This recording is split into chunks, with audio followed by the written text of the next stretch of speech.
الحمد للہ وحدہ والصلاة والسلام على من لا نبی بعدہ اما بعد فقد قال اللہ سبحانہ وتعالی فی محکم تنزیلہ اعوذ باللہ من الشیطان الرجیم قل لا يعلم من في السماوات والارض الغیب الا اللہ۔ محترم سامعین و مکرم ناظرین، کتاب التوحید جو ایک مشہور زمانہ تالیف ہے اللہ سبحانہ وتعالی کی توحیدی عبادت میں، اور جس کے مؤلف مشہور مجدد شیخ الاسلام امام محمد ابن عبد الوہاب ابن سلیمان التمیمی النجدی رحمۃ اللہ علیہ ہیں، اور الحمدللہ گزشتہ مجالس میں ہم نے اس عظیم کتاب کے 24 ابواب پڑھ لیے ہیں۔ آج ہمارے درس میں اس عظیم اور مبارک کتاب جو اللہ سبحانہ وتعالی کی آیات اور نبی صلی اللہ علیہ وسلم کی احادیث پر مشتمل کتاب ہے، اور اللہ سبحانہ وتعالی کی توحید الوہیت، توحیدی عبادت کے بیان میں ہے، اس کا 25واں باب آج ہمارے درس میں ہے، اور اس کا عنوان ہے باب ما جاء فی الکہان و نحوہم، کاہنوں اور کاہن جیسوں کے سلسلے میں جو وعید آئی ہے شریعت میں، اس کا ذکر یہاں ہونا ہے۔ کہان کاہن کی جمع ہے، اور اس کی جمع عربی میں کہانہ بھی آتی ہے، کہانہ۔ جو عمل کاہن کرتا ہے اس عمل کو عربی میں کہانت کہتے ہیں۔ یہ کہانت کا عمل یا جس کا کرنے والا کاہن کہلاتا ہے، یہ عمل ہے کیا؟ ادعاء علم الغیب فیما یتعلق من الامور فی مستقبل الزمان، مستقبل میں، فیوچر میں جو کچھ ہونے والا ہے اس کے متعلق آدمی پیش گوئی کرے غیب دانی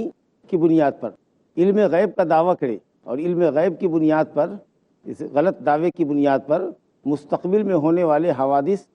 اور رونما ہونے والے واقعات کے متعلق پیشین گوئی کرے۔ اصل میں یہ کاہن شیاطین کے بھائی ہوتے تھے، ان کا رشتہ شیاطین سے ہوتا تھا، اور شیاطین ان کو آسمان سے خبریں ایکات اڑانے میں یا چرا لینے میں اگر کامیاب ہو جاتے، اللہ تعالیٰ کے فیصلوں کی کوئی بات ان کے کان میں پڑ جاتی تو وہ یہاں زمین پہ آ جاتے، اور انسانوں میں جو ان کے دوست ہوتے کاہن اور نجومی لوگ، ان کے پاس جا کر کے وہ ایک سچ میں 100 جھوٹ ملا کر ڈالتے تھے۔ پھر وہ پیشین گوئیاں کرتے، ایسا ہوگا، ایسا ہوگا، اس سال ایسا ہوگا، فلاں مہینے میں ایسا ہوگا۔ کبھی کبھار ان کی ایک آدھ بات صحیح بھی ہو جاتی، تو لوگ یہ سمجھتے کہ ارے یہ تو غیب داں ہے، حالانکہ 99 باتیں اس کی غلط ہوئی تو جھوٹا نہیں مانتے اس کو۔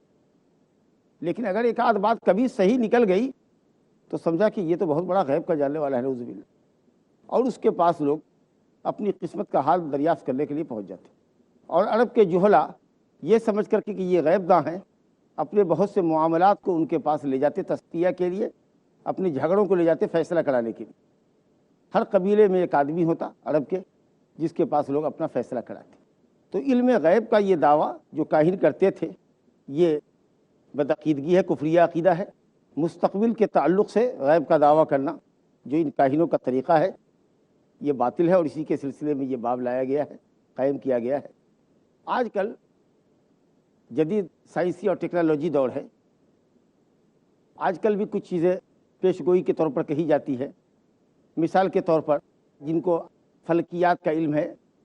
آسمان کے نظام، ستارے، چاند کے طلوع اور غروب کے ٹائم ٹیبل معلوم ہے، وہ یہ کہتے ہیں کہ فلاں تاریخ کو چاند گرہن ہوگا، فلاں تاریخ کو فلاں ملک کے اندر سورج گرہن ہوگا، یا اسی طریقے سے ہوا کا دباؤ بن رہا ہے، سمندر میں بارش ہوگی، کہیں تیز کہیں ہلکی، ہوائیں تیز رفتار ہوں گی، مثال کے طور پر 60 80 100 کلومیٹر یا اس سے بھی زیادہ فی گھنٹے کی رفتار سے چلیں گی، بارش ہونے کا امکان ہے، وغیرہ وغیرہ جو چیزیں ہیں۔ کیا یہ بھی چیز کہانت ہے، علم غیب کا دعویٰ ہے؟ نہیں۔ جو چیز حساب سے معلوم کی جاتی ہو، جیسے چاند کے چلنے کا نظام، سورج کے چلنے کا نظام ہے، اور سورج اور چاند گرہن کے جو اسباب ہیں، جو ان کا سائنٹیفک ریزن ہے، اس بنیاد پر وہ حساب کر کے کیلکولیٹ کر کے بتاتے ہیں۔ انسانی علم اور تجربہ ہے، ہو سکتا ہے غلط بھی ہو جائے، لیکن چونکہ اس کا تعلق حساب سے، نظام شمسی اور قمری سے، اس کی رفتار سے، اس بنیاد پر جو چیز علم سے، حساب سے حاصل ہو، یا جو چیز محسوس کی جاتی ہو۔ پہلے زمانے میں جب مشینیں نہیں ایجاد تھی تب بھی ہم دیکھتے تھے کہ جب بادل تیار ہو رہا ہے، آسمان میں گہرا ہو رہا ہے، بجلی چمک رہی ہے، بادل گرج رہا ہے، تو آدمی کہتا کہ ایسا لگتا ہے کہ بارش ہوگی، اور بچنے کا انتظام کرتا۔ تو ابھی آسمان میں آثار ظاہر ہوئے اور آپ نے کہا کہ بارش ہوگی، ہونے کا امکان ہے، تو کیا یہ آپ غیب دانی کر رہے ہیں؟ بالکل نہیں۔ تو جو چیز محسوس ہو، آدمی اس کو آنکھ سے، کان سے، دماغ سے محسوس کرے، مشاہدے سے جس کا ثبوت ہو، یا جس کو حساب سے جانا جائے، فلاں ملک میں اتنے بجے یا فلاں شہر میں سورج کے طلوع کا یہ ٹائم ہے، غروب کا یہ ٹائم ہے، پورے سال بھر کا چارٹ ہے۔ بمبئی شہر میں طلوع اور غروب کا یہ وقت ہے، اور اس سے اتنی کلومیٹر دوری کے اوپر طلوع غروب کا وقت یہ ہوگا۔ یہ سب کچھ حساب ہے۔ الحمدللہ اس کا تعلق علم غیب کے دعوے سے نہیں ہے، اور نہ کہانت ہے۔ اگر کوئی چیز، کوئی آدمی اس حقیقت کا بھی انکار کرتا ہے، تو حقیقت یہ کہ ایک حقیقت کا وہ انکار کرتا ہے۔ کل کیا ہوگا، کل کون مرے گا، کون جیے گا، اس طرح کی بات کرنا، کوئی بڑا آدمی پیدا ہوگا، کوئی بڑا آدمی مرے گا، ملک میں اس سال قحط پڑے گا، ملک میں اس سال خوب مال و دولت کی فراوانی ہوگی، اس طرح کی کچھ چیزیں، فلاں آدمی فلاں موقع پر فلاں مہینے میں جو پیدا ہوگا وہ سب ساتھ پیدا ہوگا، خوش قسمت ہوگا، اور فلاں مہینے میں پیدا ہونے والا سب کالا ہوگا، سب منحوس ہوگا۔ اس طرح کی جو چیزیں یہ کاہن نجومی کیا کرتے ہیں، یہ چیزیں علم غیب کا دعویٰ ہے، اور یہ باطل ہے۔ تو اس تعلق سے یہ باب ہے، اور صاحب کتاب رحمۃ اللہ علیہ نے کاہنوں کی مذمت کے سلسلے میں جو باب یہاں 25واں باب قائم کیا ہے، اس میں پہلی حدیث صحیح مسلم کے حوالے سے ذکر کی۔ صاحب کتاب شیخ الاسلام فرماتے ہیں، روا مسلم عن بعض ازواج النبی صلی اللہ علیہ وسلم عن النبی صلی اللہ علیہ وسلم انہ قال من اتى عرافا فسأله عن شيء فصدقه لم تقبل له صلاة 40 یوما۔ مسلم شریف کی روایت ہے، نبی کریم صلی اللہ علیہ وسلم کی کسی بیوی سے یہ روایت ہے۔ دوسری سند میں، ایک حدیث کئی سندوں سے آتی ہے، مختلف مقامات پر آتی ہے، تو ان خاتون کا نام ام المومنین حفصہ بنت عمر بن خطاب رضی اللہ عنہ، نبی صلی اللہ علیہ وسلم کی مشہور اہلیہ ہیں ام المومنین حفصہ رضی اللہ عنہ، ان سے یہ روایت ہے۔ وہ نبی صلی اللہ علیہ وسلم سے روایت کرتی ہیں، آپ نے فرمایا من اتا عرافن، جو عراف کے پاس آئے، فسألہ عن شیء، اور اس سے کسی چیز کے متعلق پوچھے۔ اور یہاں صاحب کتاب مؤلف نے مسلم کے حوالے سے حدیث ذکر کیا کہ فصدقہ، اب پوچھے اور اس کی بات کی تصدیق بھی کرے۔ میں یہاں رک کے آپ کو بتا دوں کہ یہ فصدقہ کا لفظ پوچھے اور اس کی تصدیق بھی کرے، یہ صحیح مسلم میں نہیں ہے۔ تو ممکن ہے کہ صاحب کتاب امام محمد بن عبد الوہاب رحمۃ اللہ کو مسلم کا وہ نسخہ ملا ہوگا جس میں فصدقہ بھی ہوگا، اس لیے انہوں نے وہاں سے نقل کیا ہوگا۔ یا اصل میں یہ حدیث مسلم کی ہے، مسلم میں تو فصدقہ نہیں ہے، لیکن یہ حدیث مسند احمد میں، اس میں فصدقہ ہے۔ تو چونکہ حدیث کی اصل مسلم میں ہے اور فصدقہ مسند احمد میں ہے، اس لیے وہاں سے اس لفظ کو لیا ہوگا۔ بہرحال یہ امانت علمی ہے، اس لیے یہ بات واضح کیا۔ اگر کوئی شخص صحیح مسلم کھولے اور تلاشے، اس میں فصدقہ نہیں ملے کہ کدھر آیا، تو اس لیے یہ بات کی وضاحت ہوئی۔ تو بہرحال جو عراف کے پاس جائے اور اس سے کسی چیز کو پوچھے، تصدیق کرے کہ نہ کرے یہ بات ابھی نہیں ہے، صرف پوچھا، تو حدیث میں آیا کہ لم تقبل لہ صلاۃ 40 یوما، 40 دن تک اس کی نماز قبول نہیں ہوگی۔ کس قدر سخت وعید ہوئی، 40 دن تک اس کی نماز قبول نہیں ہوگی۔ عراف کے پاس جائے، عراف کس کو کہتے ہیں، اس کی تعریف میں اہل علم نے کلام کیا ہے، اختلاف ہے، کئی تعریف ہے۔ عراف معرفت سے ہے، پہچان کا دعویٰ کرنے والا۔ عارف سے عراف، عارف کہتے ہیں پہچاننے والے کو، عراف بہت زیادہ پہچاننے والا، یا ہو سکتا ہے عرافت کرنے والا، پہچان کا دعویٰ کرنے والا، یہ معرفت سے ہے۔ صاحب کتاب نے ذکر کیا ہے عراف کی تعریف، جو امور کی معرفت کا دعویٰ کرے، تمہیدی چیزوں کو معلوم کر کے، خاص کر گم شدہ اشیاء کا پتہ لگائے، چیز گم ہو گئی یا چیز چرا لی گئی، اچھا سامان کہاں رکھا تھا، کتنے ڈور ہیں، کھڑکی صحیح ہے کہ نہیں، کون کون تمہارے گھر میں آتا ہے، تم جب گھر سے نکلے تھے اس وقت کس کو چھوڑا تھا۔ اس طریقے سے تار جوڑتا ہے، کچھ شیاطین سے مدد لیتا ہے، کچھ سفلی عمل کرتا ہے، اس کے بعد وہ چوری کی گئی اشیاء یا گم شدہ اشیاء کا پتہ لگاتا ہے. آپ کی چیز فلاں نے لی ہے، فلاں جگہ ہے، آپ وہاں پہنچے، آپ نے چوری کا اس پر الزام لگایا، معاملہ بگڑ گیا، اختلاف ہو گیا، ایمان بھی گیا، سامان بھی نہیں ملا، اور نفرت کی دیوار کھڑی ہو گئی. تو گم شدہ اشیاء کا پتہ لگانے والا، جو چیز ہو چکی، جو چیز گم ہو گئی، غائب ہو گئی، چوری ہو گئی، اس کا پتہ لگانے والا یہ عراف. خوب یہ عمل چلتا ہے. قیمتی سامان کسی کا غائب ہو گیا، چرا لیا گیا، فوراً دیکھو بھائی کون نام نکالے گا، چور کا پتہ کون بتائے گا. کہیں چور کا پتہ معلوم کرنے کے لیے جو آج کل پولیس کے پاس انتظامات ہیں، قاتلوں کا پتہ لگانے کے لیے وہ سب چیزیں ہیں، لیکن شریعت کے اندر کوئی معاملہ ایسا نہیں ہے کہ ہم کوئی آیت پڑھیں، کوئی طریقہ کریں اور اس سے یہ معاملہ ہو جائے. انشاءاللہ ایک وقفے، مختصر وقفے کے بعد حاضر ہوتے ہیں.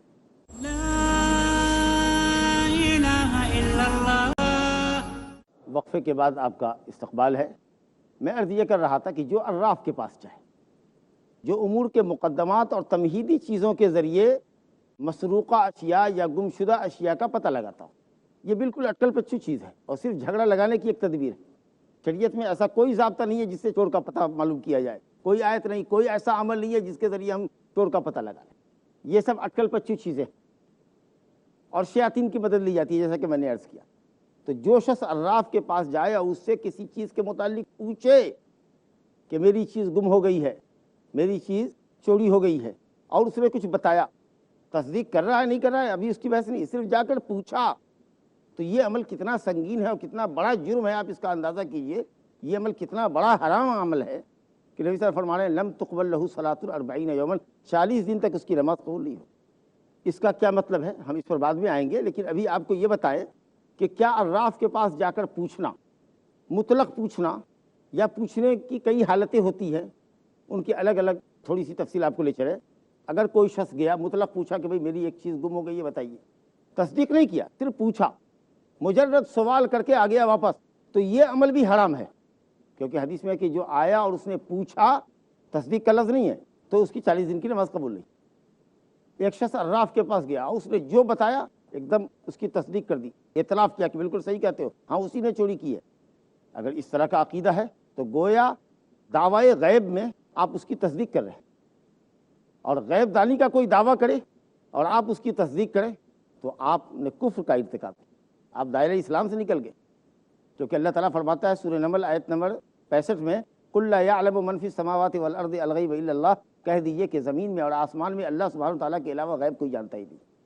تو وہ عراف جو غیب کا دعویٰ کرتا ہے، وہ کاہن جو غیب کا دعویٰ کرتا ہے، وہ تو کافر ہے ہی، لیکن آپ نے اس سے پوچھ کے اس کی بات کی تصدیق کی، اس کا اعتراف کیا اور یہ سمجھا کہ وہ اپنے قول میں سچا ہے، تو آپ بھی کافر ہو گئے. صرف جا کر کے پوچھ کے آئے تب تو 40 دن کی نماز رد ہوئی. اگر گئے پوچھا اور اس کی بات کو مان بھی لیا تو آپ کافر ہو گئے، اسلام سے خارج ہو گئے، پھر توبہ کر کے کلمہ پڑھ کے آپ کو اسلام میں داخل ہونا ہوگا. اور اگر آپ نے جانچنے کے لیے پوچھا، تصدیق نہیں کرنا ہے، جانچنے کے لیے پوچھا کہ سچا ہے کہ جھوٹا ہے. مثال کے طور پر کوئی شخص ہے کہتا ہے کہ میں گمشدہ اشیاء کا پتہ لگاتا تھا، آپ نے خود ایک سامان اپنا دبا کے رکھا ہوا ہے، کہ بھائی میرا ایک سامان ہے، ایسا ہے ویسا ہے، کیا ہے اس کی حقیقت بتاؤ کیسا ہے. ارے ہاں وہ آپ کا فلاں بھائی جو آتا ہے نا اس نے، ہاں سمجھ گئے. تو ٹیسٹ کرنے کے لیے کہ سچا ہے یا جھوٹا ہے، اگر یہ کرنے کے لیے آپ پوچھ رہے ہیں، اور چوتھی شکل یہ ہے کہ اس کے جھوٹ کو لوگوں کے سامنے آشکارا کرنا ہے، اس کا پول کھولنا ہے،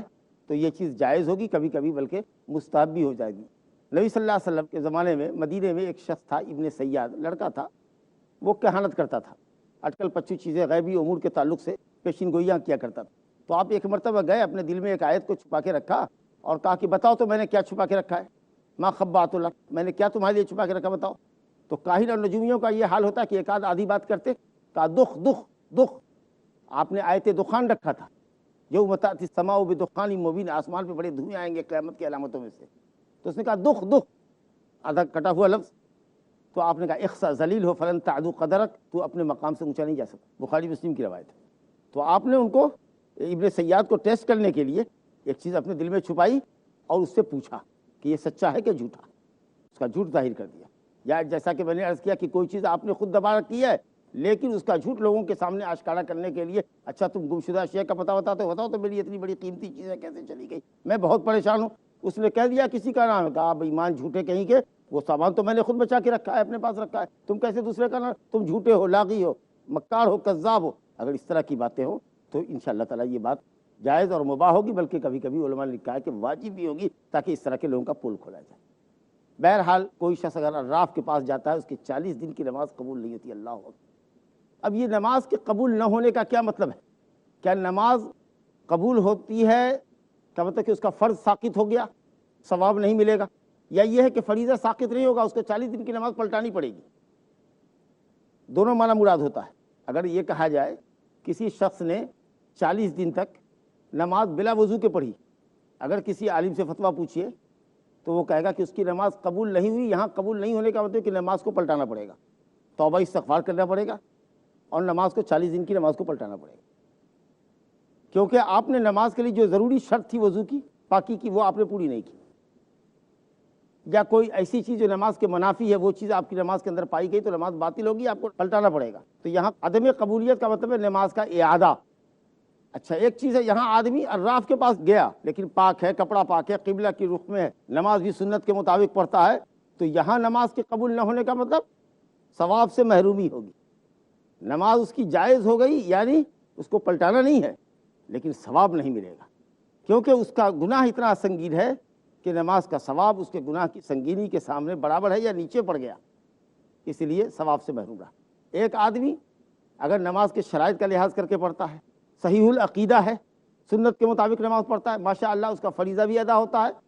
فرض بھی اس سے ساقط، ثواب بھی پاتا ہے، اللہ تعالیٰ کی رضا اور خوشنودی بھی حاصل ہوتی ہے۔ لیکن اگر ایک شخص بدعقیدگی کے ساتھ نماز پڑھتا ہے، یعنی عراف کے پاس جا رہا ہے، نماز پڑھ رہا ہے اللہ ہی کے لیے، شرکیہ عبادت نہیں کر رہا، نماز صرف اللہ کے لیے پڑھ رہا ہے، تمام شرائط کے ساتھ پڑھ رہا ہے، لیکن اس کا گناہ ایسا ہے عراف کے پاس جانا کہ اس کی وجہ سے وہ ثواب سے محروم ہے۔ تو علماء نے لکھا ہے کہ اس مقام پر عراف کے پاس جا کر صرف سوال کرنے والا اس کی تصدیق نہ کرے، صرف اس سے سوال کرے اور نماز کو تمام شرائط کے ساتھ پڑھے، للہ اللہ کی رضا و خوشنودی کے لیے پڑھے، تو یہاں نماز قبول نہ ہونے کا مطلب، عدم قبولیت کا مطلب ثواب سے، رضا اور رضوان اللہ کی خوشنودی سے محرومی ہے، نہ کہ فریضہ اس کا ساقط نہیں ہوگا، اس کو ادا کرنا پڑے گا۔ اب یہ 40 دن کی نماز کی جو بات کہے گی، 40 دن قبول نہیں ہوگا، 40 دن میں کیا حکمت ہو سکتی ہے؟ تو کوئی بھی چیز جو کسی عدد کے ساتھ مقید ہو، اکثر اس کی حکمت نہیں معلوم ہوتی، علماء نہیں جان پاتے۔ مثال کے طور پر اگر آپ سے پوچھے کہ اللہ نے دن میں 5 وقت کی نماز ہی کیوں فرض کی، 6 وقت کی کیوں نہیں کی، یا 4 وقت کی کیوں نہیں کی، 1 مہینے کا روزہ کیوں رکھا، 40 دن کا روزہ رکھنا تھا، 29 اور 30 دن کا روزہ کیوں ہوا؟ اگر اس طرح کی بات اگر پوچھی جائے، 5 وسق غلے میں زکوٰۃ ہے، 5 وسق کیوں رہا، 4 وسق کیوں؟ علماء حکمت نکالتے ہیں، لیکن ایسے ہی اجتہادی کوشش ہے، تو ہم کو نہیں معلوم کہ اس کی کیا حکمت ہے کہ 40 دن کا ذکر آیا۔ تو ایک مومن کی حیثیت سے اگر حکمت نہ بھی معلوم ہو، لیکن قرآن اور حدیث میں وہ عدد معلوم ہے، بیان کیا گیا ہے، تو عمل نہ صدق نہ کرنا چاہیے۔ بلکہ یہاں اللہ تعالیٰ کی عبادت اور بندگی زیادہ امٹ کے آتی ہے کہ ہم کو حکمت نہیں بھی معلوم ہے، پھر بھی چونکہ حدیث میں ہے کہ 40 دن کی نماز قبول نہیں ہوگی، تو ہم 40 دن پر ایمان رکھیں گے، چاہے اس کی حکمت ہم کو سمجھ میں نہ آئے۔ تو 40 دن کی حکمت اگر نہ بھی معلوم ہو تو ایک مومن کی شان یہ ہونی چاہیے، اللہ تعالیٰ فرماتا ہے وما كان لمؤمن ولا مؤمنة اذا قضى الله ورسوله امرا ان يكون لهم الخيرة من امرهم۔ کسی مومن مرد اور عورت کے لیے جائز نہیں کہ جب اللہ اور اس کا رسول کسی چیز کا فیصلہ کر دے تو اس کو خیرہ رہ جائے، یعنی اختیار رہ جائے اپنے معاملے۔ اختیار آپ کا سلب، اللہ رسول کا فیصلہ ہے، کمپلسری اس کو مانیے۔ ہاں حکمت اگر کسی چیز کی معلوم ہوتی ہے تو عبادت کے اندر قوت اور نشاط بڑھتی ہے،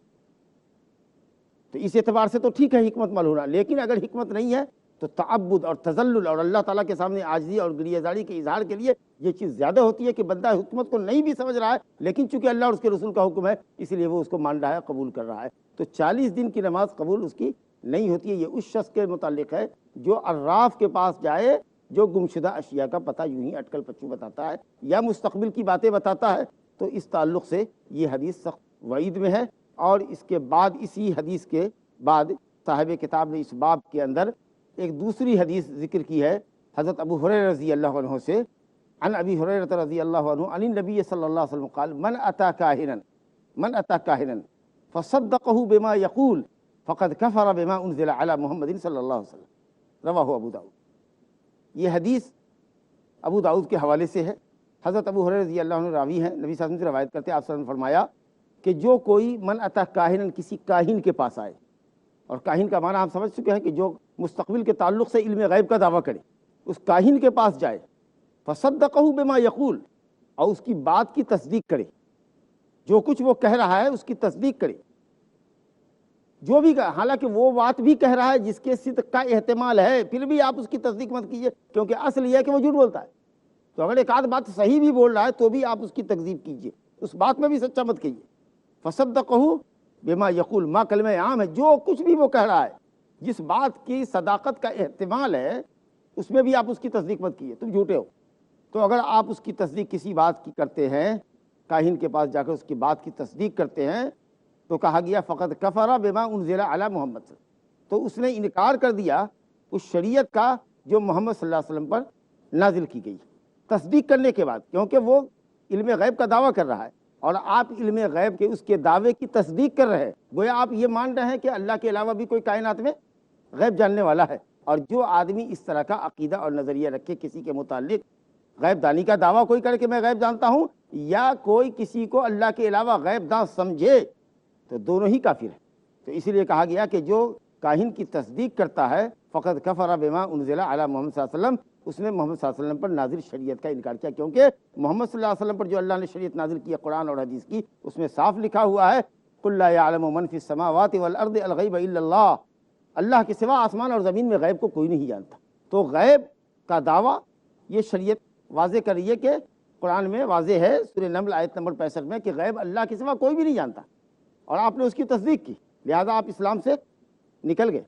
فقط کفر بما انزل علی محمد صلی اللہ علیہ وسلم، جو شریعت اللہ نے نازل کی ہے، یعنی قرآن مجید جبریل لے کر اترتے تھے علیہ الصلوۃ والسلام، الفاظ اور معانی کے ساتھ قرآن اللہ کا کلام ہے، اور حدیث یہ اللہ کا کلام معنی کے اعتبار سے ہے، لفظ نبی صلی اللہ علیہ وسلم کا ہے، یا صحابہ کرام نے نبی صلی اللہ علیہ وسلم سے سن کر کے اپنے الفاظ میں جیسے ان کے فرمان کو ادا کیا ہے، لیکن معنی جو ہے اس کا وہ اللہ کا کلام ہے۔ تو قرآن اور حدیث دونوں ہی اللہ کے نازل کرتا ہے، اور اللہ نے شریعت اتاری ہے، گویا کہ شریعت انسان کی بنائی ہوئی نہیں ہے، یا شریعت کچھ لوگوں کی فکر کا نام نہیں ہے، یہ دین اسلامی اللہ نے نازل کی ہے، اور نازل کوئی چیز ہوتی ہے اوپر سے نیچے کے لیے، گویا نازل کرنے والا اپنی ذات سے بلند ہے، الرحمن علی العرش استویٰ، رحمان عرش پر مستوی ہے، وہاں سے اس نے نازل کیا ہے، تو اسے اللہ تعالیٰ کی ذات کا علو ثابت ہوا کہ اللہ تعالیٰ بلند ہے، اور اس کی شریعت اوپر سے اتری ہے ہدایت کے واسطے۔ تو جس نے اللہ رب العالمین کی شریعت کا انکار کیا، یعنی قرآن اور حدیث میں جو چیز ثابت ہے اس کا انکار کیا، اس نے گویا کفر کیا۔ اور اللہ کی شریعت میں یہ بات بہت واضح ہے کہ غیب اللہ کے سوا کوئی بھی نہیں جانتا، لہٰذا اگر کسی کاہن کے پاس کوئی جاتا ہے، کوئی کسی پاوسٹ کے پاس جاتا ہے، اپنا ہاتھ دکھاتا ہے، ہاتھ کی لکیروں سے وہ اس کی قسمت کا حل الٹے سیدھے طریقے سے بتاتا ہے اور اس کی تصدیق کرتا ہے، سمجھو وہ دائرہ اسلام سے خارج ہے۔ اللہ سبحانہ تعالیٰ سے دعا ہے کہ وہ ہمیں کہانت کی سنگینی کو سمجھنے کی توفیق عطا فرمائے، اور ہمیں ایسے کاہنوں، عراف، گمشدہ اشیاء کا پتہ لگانے والے اور دوسرے ڈھوگیوں سے بچنے کی توفیق عطا فرمائے۔ انہ تعالیٰ سمیع مجیب، وصلی اللہ علی نبینا محمد وآلہ وصحبہ اجمعین۔ اللہ اللہ یا ربی یا اللہ، اللہ یا ربی یا اللہ، لا إله إلا الله، لا إله إلا الله، لا إله إلا الله، محمد رسول الله۔